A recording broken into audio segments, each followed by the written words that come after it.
Hello and welcome back to the KCC channel. I'm Rob and I hope you are having a wonderful day today. Today we're jumping into some malicious compliance.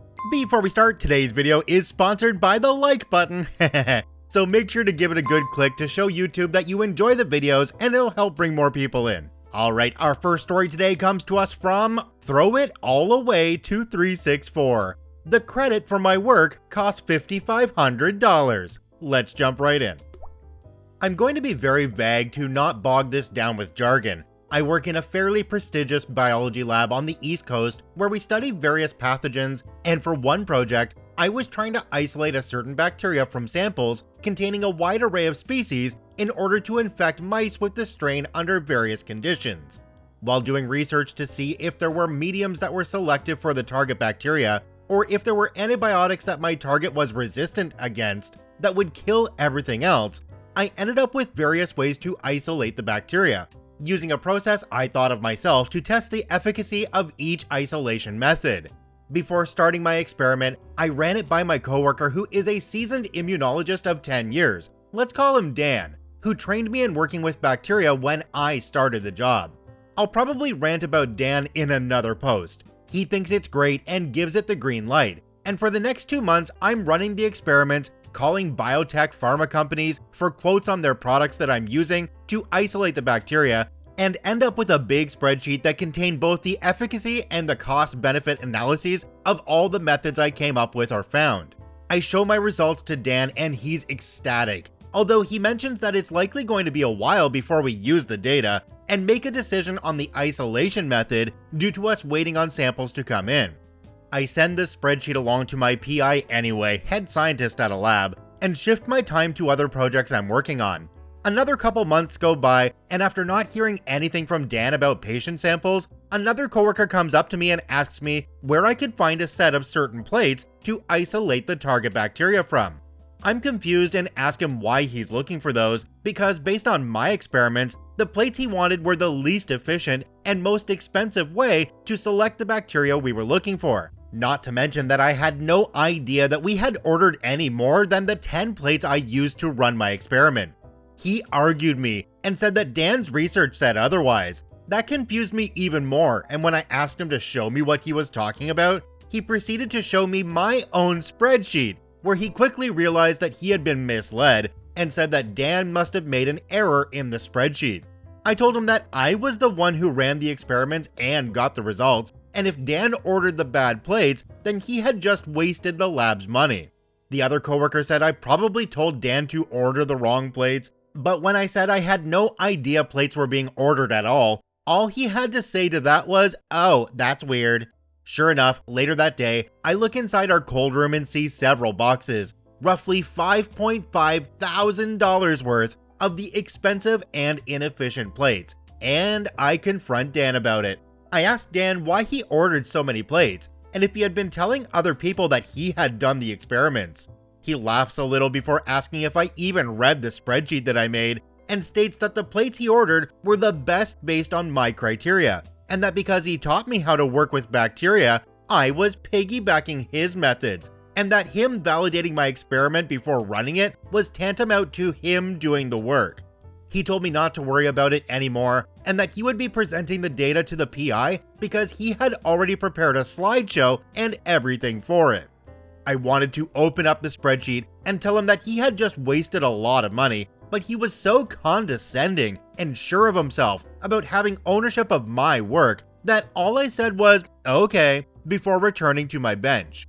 Later that week, we have our lab meeting where Dan is presenting his work to the whole lab, and states that we can finally move ahead with isolating the target bacteria from patient samples. Sure enough, my spreadsheet is on the TV used as our projector, and my PI asks when we could expect the materials used in the most efficient isolation method to arrive. Dan corrects the PI, stating that the bad plates were the best, and very proudly stated that the plates had already arrived.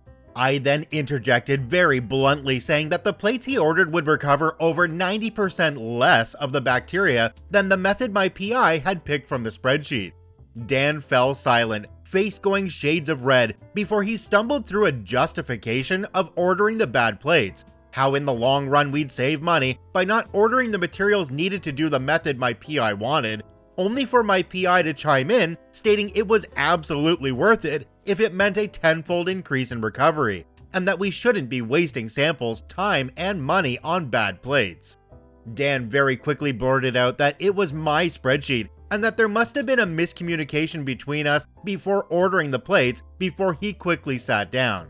And all I said was that I was not told by anyone that anything off my spreadsheet was being ordered. My PI asked Dan if he submitted the data to me before I sent it to him, and Dan sheepishly admitted that I was the one who ran the experiments and compiled everything. So he must have misread my data and ordered the wrong materials, and was about to suggest that I possibly misspoke when showing him my data the first time before my PI cut him off to move on to the next lab topic. The rest of the meeting, he was red, glaring at me out of the corner of his eye. After the lab meeting, Dan pulled me aside and asked me why I didn't tell him that he ordered the bad plates. I told him that since it was his research, he should have known what method gave the best results, since he would have calculated the yield of each method when doing the experiments, and that if he wanted my input, he should have told me before he ordered them. I went to the PI and cleared up the confusion, putting in the right order for the materials needed to best isolate the target bacteria from our samples, and making sure he knew I had no idea that my data was being acted upon in case Dan went behind my back to somehow throw me under the bus. Needless to say, we communicated far less after that whole ordeal, and I quickly found other people in the lab to work with. I later found out that he had been taking credit for all the work I did ever since starting in the lab. And while it frustrates me to still have to tell people every now and then that I made the figures or did the experiments that Dan had told them about when my data comes up, more people have come to me to discuss their projects and ask for my help since Dan was exposed. And I find solace in the memory of his red, twisted face looking like it was going to explode in front of everyone, barely able to make out a word to cover his butt. Jumping down to the comment section on this one, there's one from a user called AccomplishedSir5178. It says, "So he stole your work, blamed you for a mistake, admitted it was your research, and was shamed in front of everyone? Priceless." This honestly sounds to me like any kind of research or academia facility, because this is just how it goes, unfortunately. Most people won't step up and say, hey, that was my work, and sometimes if you even look into your work contract, you might find out that you just don't have the ability to take credit for that work, and it goes to the person heading up the department. I'm glad OP was able to get the recognition that they needed, but I have a feeling this is going to happen again. Our next story today comes to us from CanadianCosmicEntity. Shut the F up, get in the truck, and do what you're told? You got it. Let's jump right in. So, I live in a pretty small city by American standards in Canada, 250,000 people. People joke that it's a giant small town, and it's hard to go somewhere without knowing someone who either knows you or heard of you. I run a small contracting business that maintains properties for seniors. Think grass mowing, tree trimming, etc. In the winter, there isn't a lot going on, so I lay off the summer crew and usually bounce around to different companies to help them with their snow removal.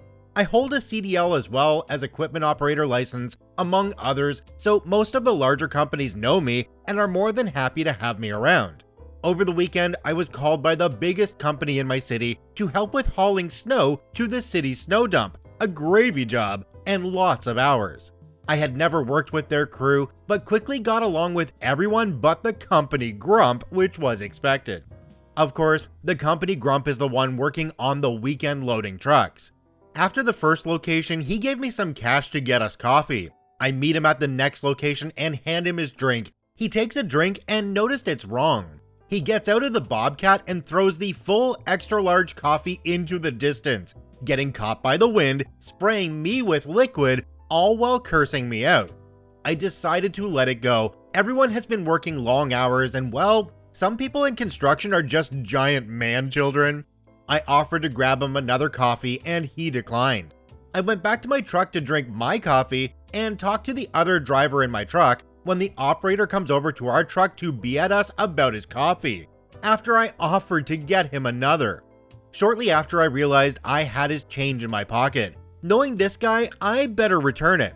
I walk over to the Bobcat to give him his money and let him know if he did that again, there would be problems. We had a few words before he told me to shut the F up, get back in my truck, and do what I was told. And if I did, stuff like that wouldn't happen. So I did. I went back to my truck and did as I was told. Little did the operator know he's been on thin ice, and I was told by his boss to let him know if we had any problems with him. Furious, I jumped in my truck, called his boss, and went home. Not even 20 minutes later, I get a call from his boss telling me they fired him and begging me to come back. Moral of the story is treat each other with respect, especially in the workplace.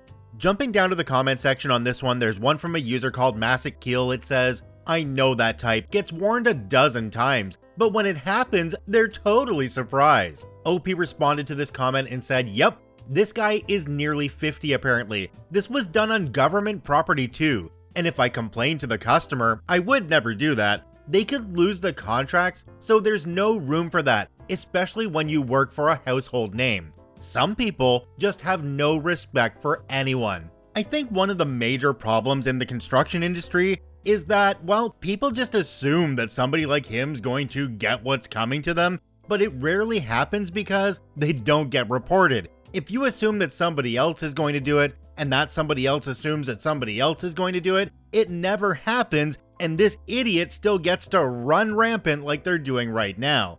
So they actually got to face some consequences in this case because OP did what they were told to do and made sure that the upper management knew that this guy was being a gigantic butthole. More people really do need to be held accountable for their actions.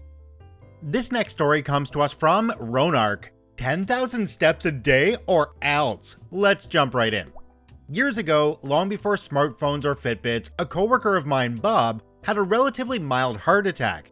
We joked in secret that it was caused by his wife, but the other secret is we weren't really joking. She was awful. She was just an intolerable person, and no one liked her. I'm pretty sure Bob didn't like his own wife. If he did, it was probably Stockholm Syndrome.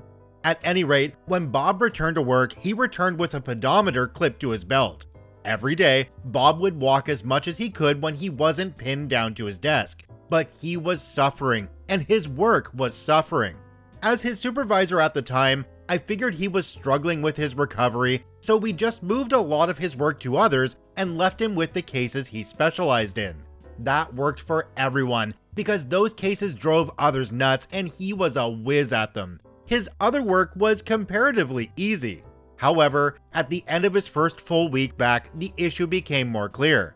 I overheard Bob's wife berating him in the parking lot because he didn't even meet half of his step goal.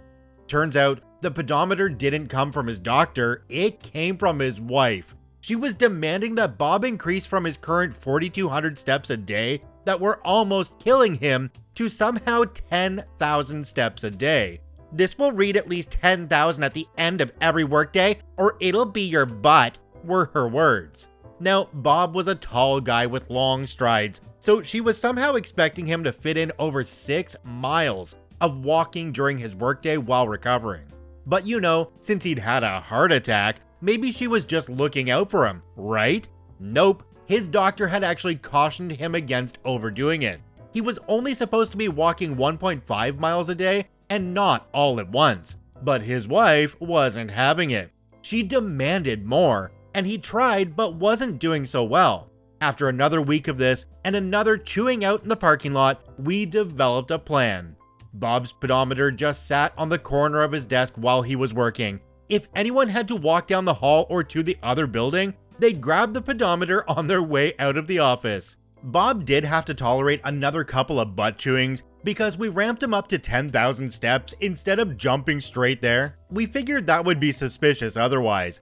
In the end, Bob got his 10,000 steps every day. Well, Bob's pedometer registered over 10,000 steps every day, and almost a third of them were actually his steps. Bob was overjoyed to have the help, and we were all willing to keep the secret because we were frightened of her turning on us. Teamwork makes the dream work. Okay, is anybody else here wondering if Bob's wife has a hefty insurance policy on Bob? Because it sounds like she wants him to have another heart attack. This is echoed by a commenter down below named Ace of Nations They said, "It sounds like that woman was intentionally trying to provoke a deadly heart attack."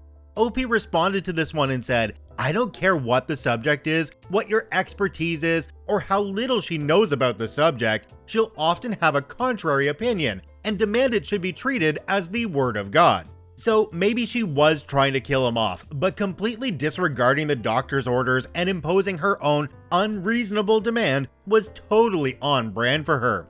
One time, she'd made Bob apologize for insisting that Arkansas is a state. When it had been pointed out to her on a map, she claimed that it was Arkansas, and Bob was only calling it Arkansas out of ignorance. We may or may not have made a point of fitting Arkansas into discussions anytime she was in earshot. Since we dealt with state agencies, that wasn't hard.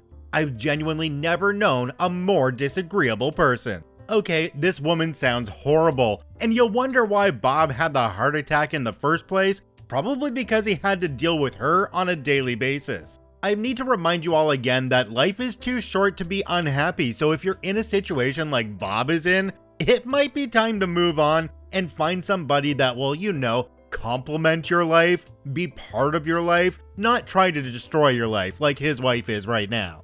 Our last story today comes to us from Lentesta. Apartment manager doesn't take cash for a 2-cent bill. Malicious compliance ensues. Let's jump right in. In 2019, I moved from an apartment complex in Celebration, Florida to a condo. As usual, when you move out of an apartment, you get a final bill, which includes your last month's prorated rent, deductions for damages, security deposit refunds, and the like. We paid it. The next month, I get a call from my wife who says we've gotten a follow-up bill in the mail from the apartment management company for 2 cents. We're both in the tech field, so we laughed that this company's IT department didn't catch the edge case of spending 50 cents in postage to collect 2 cents in revenue, but it happens. My wife prints out a copy of the bill. I grab 2 cents from the change jar. The apartment complex is on my daily drive, so I swing by the office. I walk in and tell the manager that I want to pay my last bill. I say, "It's 2 cents, here's the bill, and I have the 2 cents if you want it." The manager says, "We don't take cash." Nothing else. There was an awkward pause.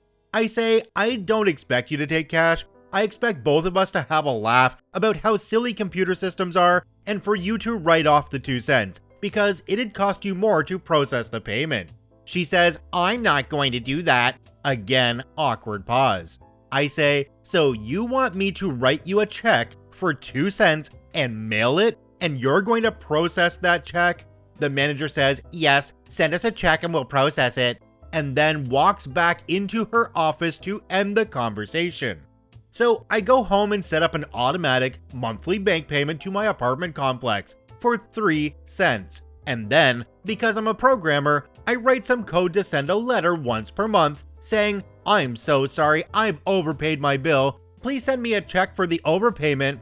And I use an online service that sends postcards in ridiculous sizes, up to around 18 inches by 24 inches, figuring that'll be my escalation strategy.